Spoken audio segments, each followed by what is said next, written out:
और मैंने बोला मुझे चाहिए धनतेरस पे, और मुझे यही कलर चाहिए। तो रुको जरा, सबर करो। भगवान में जिसको आनंद आ गया उसे फिर किसी की जरूरत नहीं।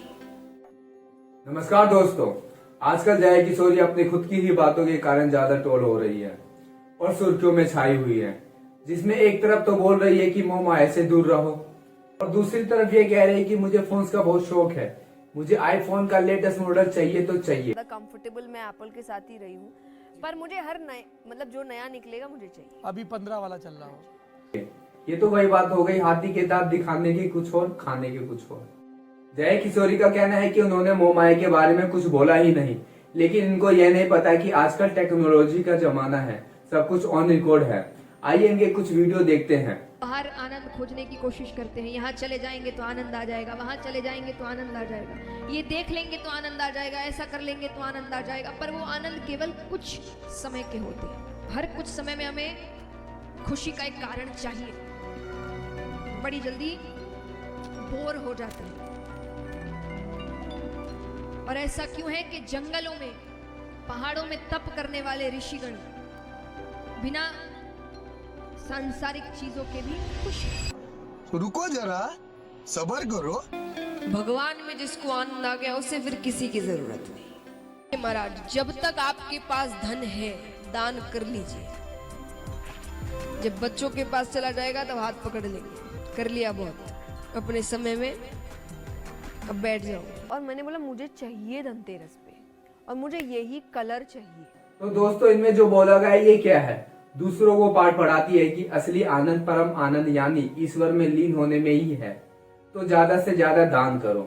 और उसी मुंह से ये भी कहती है कि मुझे आईफोन का लेटेस्ट मॉडल चाहिए तो चाहिए। और मैंने बोला मुझे चाहिए धनतेरस पे, और मुझे यही कलर चाहिए। इनकी बात घुमाने का तरीका सही है। इनको ये नहीं पता कि जो हम कथा में ज्ञान दे रहे हैं वो रिकॉर्ड भी हो रहा है। लोग बेवकूफ नहीं है। सनातन धर्म के नाम पर जो आपने बिजनेस स्टार्ट कर रखा है, जया किशोरी एक कथा करने के 9-9, 10-10 लाख रुपए लेती है, जिसमें वो अपने लग्जरियस लाइफ जी रही है। ये मोह माया नहीं है तो क्या है?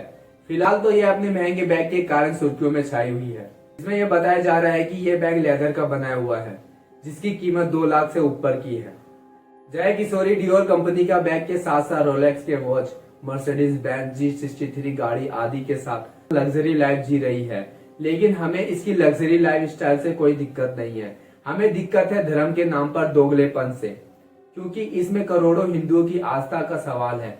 लेकिन ये जिस मर्सिडीज गाड़ी से चलती है, इसकी लेदर सीट में नप्पा लेदर का यूज होता है, जो अपने सॉफ्ट फील के लिए फेमस है। लेकिन ये गाय आदि अदर जानवरों की खाल से बनती है। भगवान कहते हैं गैया को सिर्फ पशु मत कहना,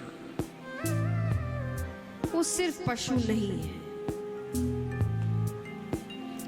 शायद ही ऐसा कोई है जिसकी हर चीज उपयोगी है, हर चीज। जया किशोरी का मानना है जो इनके पास डियोर कंपनी का बैग है वो लेदर का नहीं है। पहला तो जो बैग की बात है, bag is a customized bag. और जो सबसे पहली चीज लोग कह रहे हैं कि लेदर है, उसमें कहीं भी लेदर नहीं है।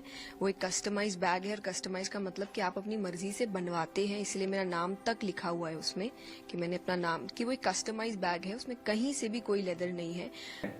जब हम डियोर कंपनी के वेबसाइट पर विजिट किए तो हमें 2 बातों का पता चला कि कस्टमाइज में अपना नाम लिखवा सकते हैं और अपना कलर चूज कर सकते हैं। इसके अलावा हमें तो और कोई कस्टमाइज करने का ऑप्शन मिला नहीं।